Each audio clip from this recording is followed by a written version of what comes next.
Hey everyone, happy Monday. So of course I'm not there today, but here is the deal. I just need you guys to make sure that you guys watch this video in order to review for our midterm coming up either on Thursday or on Friday, depending on when I have you guys. Um, so again, make sure that you guys are following along through the Go Formative. You guys are taking notes directly on Go Formative, and then you're going to complete 5 problems at the end of that Go Formative. That is your class activity. So please make sure that you do that by the end of today. If there is free time at the end, guys, I'm again going to remind you that grades do go out on Friday. So please be sure to catch up on any missing assignments if you do have time to spare at the end of today. All right, so other than that, let's jump into it, guys. So here's your warm-up. It says a drawbridge at the entrance of an ancient castle is raised and lowered by a pair of chains. The figure represents the drawbridge when flat. Find the measures of angle A and angle C to the nearest degree. So what I want you guys to do is I need you guys to take the next few minutes here, try that out, guys. Pause the video, try to find these two angles, angle A and angle C. It's completely up to you which one you want to find first. And of course, don't forget about SOHCAHTOA. All right, so take a minute, guys. Try it on your own. When you're ready for the solution, go ahead and hit play. All right, so what I'm going to do first here, guys, is I'm going to go after angle A first. So I'm going to put my reference angle there. And based off of that, that means that the wall over here on this side, that is the opposite. Technically, my 90 degrees should be at angle B. Across from that, the chain over here on this side, that represents my hypotenuse, that 5.5. And then, of course, the drawbridge down below here is our adjacent. Okay, so based off of that, I have these two sides that I know. I know the hypotenuse. I know that adjacent, that is going to be cosine. To find angle A, we're going to say cosine of theta is equal to, and it's adjacent over hypotenuse. It's going to be 3, well, go back. It is going to be 3.5.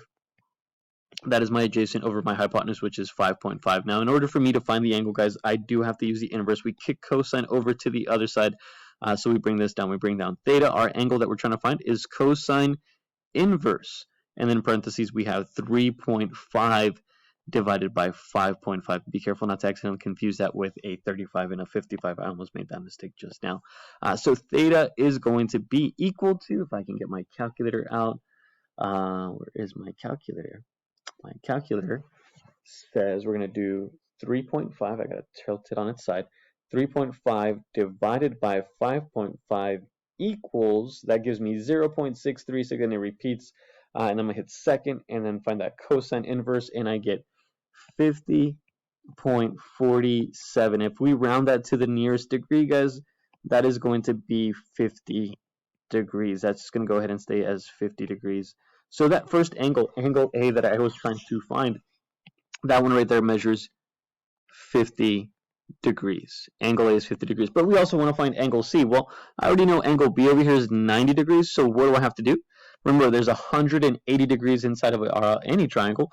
So how much have we used so far? What is 90 plus 50? Well, that is going to give us, 140. And if we subtract that from the total 180 degrees, well, 180 minus 140 is going to leave us with 40. That means that angle C sitting up here is sitting at 40 degree angle. Angle C is 40 degrees. And there you have it. That is your warm-up. Again, that is a good review. Do expect these types of questions, guys, on trig type questions on midterm Thursday/Friday. All right, so today, guys, what are we reviewing? We've discussed already how to find missing sides, how to find missing angles, trig. Now we're going to move on to dilations. Now, if you remember, when we were talking about dilations, we had something called a scale factor. So what is a scale factor? It's a number by which all the components of an object are multiplied, again, keyword here, multiplied, in order to create a proportional enlargement. These were the other two keywords we had, enlargement or a reduction. Basically, a scale factor is a number that you multiply that tells you how big or how small something is getting, how much bigger, right? We call that enlargement.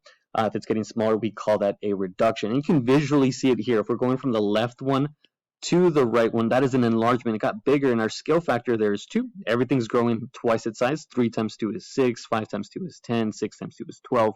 Now, what if we were going in the opposite direction, right?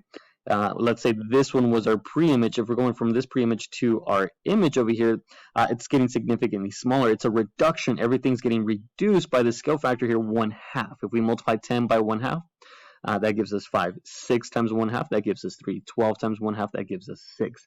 So don't forget, guys, your scale factor. In order to find that scale factor, we write SF for short. It's equal to, and it's a short little formula, guys. You're just comparing the new one versus the old one. It's really new over old, and sometimes we don't even use new over old. We have something called A prime over A. That's a different way I can tell you guys, right? A prime is technically the new one. A is the original pre-image, which leads me into the next one. We can go ahead and also say image, right? Image is the new one versus pre, keyword there, right? Pre-image is the old one. So don't forget it. Don't forget it. It might show up one of these three different ways. So let's jump into our examples here. It says, example 1, what is the scale factor of the dilation? All right, so in order to find this scale factor, first of all, I need to know which one's new, which one's old. Well, I see A prime, B prime, C prime, D prime. That is the new one. That means that this blue one over here is the old one. Visually, I can see that going from the old one to the new one, it shrunk down. So this should be a reduction. I should already know that this is a reduction. I should be getting a number that is less than 1. So let's find our scale factor. Our scale factor, it is going to be the new over the old. So let me pick a side on the new one. Doesn't matter what side, as long as you count left and right, up and down. We can't count diagonally. So I'm going to pick the bottom. 1, 2, 3 spaces. If I compare that to the same side of the old one is 1, 2, 3, 4, 5, 6. Well, there's your scale factor. Your scale factor is 3 over 6, but we can do better. We can simplify top and bottom by 3. So your scale factor should really read the following. 3 divided by 3 is 1. 6 divided by 3 is 2. So your scale factor is 1/2. And it makes sense because we said it was a reduction. This is getting smaller going from the old one to the new one. So our scale factor there of 1/2 makes sense. Everything is shrinking down by half its size. All right, moving on here. I'm trying to keep this video short, guys. Apologies for the rush. All right, number 2, it says, what are the coordinates of the image what are the coordinates of the image of point F after a dilation of a scale factor of 4 centered at the origin? Remember, when we are dilating from the origin, that is where we use our actual coordinates, right? So make sure you guys go back, look at your notes.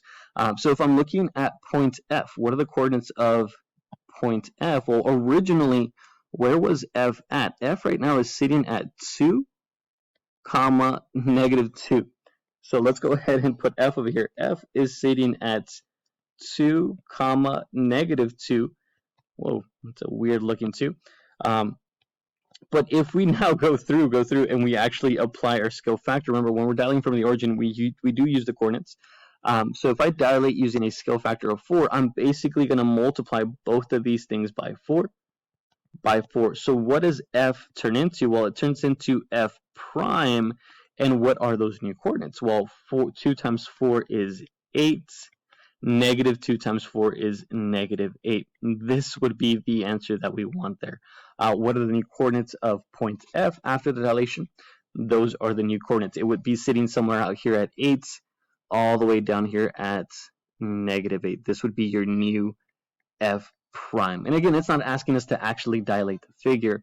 It just wants to know what are the new coordinates. And again, this is happening from the origin, so we do have to actually use the coordinates here, right? You would have to actually pick out all your coordinates. If you wanted to perform the dilation, grab G and H, multiply those coordinates by 4, and then go ahead and plot them. You would get your new image. All right, moving on to number 3. Number 3 here says, suppose a triangle with vertices 2, 0, 3, -1, and -2, -5 were dilated with the center of the dilation at the origin. So again, it's at the origin, so we're going to be using those coordinates with a scale factor of 3. What are the new vertices? When it says what are the new vertices, it's basically saying, hey, what are your new primes? So I'm just going to write these down. 2, 0 one more time. 3, -1, and then of course the last one, -2, -5. So if we're dialing from the origin, just to apply our scale factor of 3, you basically have to go through and multiply each one of these values by 3, by 3, by 3. So what's 2 times 3? Well, that gives us 6. 0 times 3 is still just going to be 0. That's one of our new vertices. What's 3 times 3 on the next one? That gives us 9. What is -1? Times 3, that gives us -3. And then one last time, what is -2 times 3? That is -6. and then negative 5 times 3 is negative 15. And there you have it. Those would all be our new primes. If we had letters, you could technically go in there and put letters if you want A, B, C, and then A prime, B prime, C prime, if that helps you. But there you have it. That is how you apply a scale factor. All right, one last one here, guys. The previous ones were all dilations from the origin, and then we got to something slightly different here. What says, what is the length of AC? So they want, A prime, C prime, after a dilation of 1/3 with the center of the dilation at point A. So notice, this dilation is happening from point A. A is not the one that's going to move. That actually turns into A prime. So I want to know, hey, this distance from A to C, how much is it going to expand or shrink by? Well, if your scale factor is 1/3, it should shrink. It should shrink towards A. So let me count that. Let me count. This is where we actually count the sides. When it's not from the center, it's not from the origin, we go ahead and we actually count the walls here. So C to A is 1, 2, 3, 4, 5, 6, 7, 8, 9. That had a length of 9. If we multiply here by our scale factor of 1/3, remember, how do we multiply? Well, that's 9 times 1 is 9, and then we quickly divide by 3. 9 times 1 is 9. 9 divided by 3 is 3. That should be our new distance. The length from A prime to C prime, that line segment is now going to just be 3. If we actually went and plotted that, it would look something like this. From A going up to C, you would just simply go up 1, 2, 3 spaces. This would be your new, well, that would be your new, if I can erase this. Whoa, go back. Technical difficulties. That would be your new C prime. Right, that length right here would be the new wall. It's shrinking towards A. If you wanted to continue performing this dilation, you would count, of course, the bottom. The bottom is 1, 2, 3, 4, 5, 6. You would do 6 times 1/3. You would get 2. This distance would shrink to just 2 spaces. That would actually be your B prime right there. If you wanted to complete the dilation, but all it was asking for, what was the new length from A to C. So there you have it, guys. Just very, very quick. I was trying to keep it very short. That way you guys have enough time to complete your class activity. It's just 5 questions. Again, look at your notes. In case you did leave your notebook with me, guys, it is sitting in the back. I did grade those. So look back and reference your notes on scale factors. Help each other out. There's 5 problems. Once you finish, please make sure you're catching up on those missing assignments. We did scale factors kind of mid-February, kind of early February. So if you have any missing assignments from early February to mid-February, this would be the time to go back since it's fresh in our minds. All right, guys. Let me just show you the next problems that you actually have for your class activity, since I have a bit of time here before I get cut off.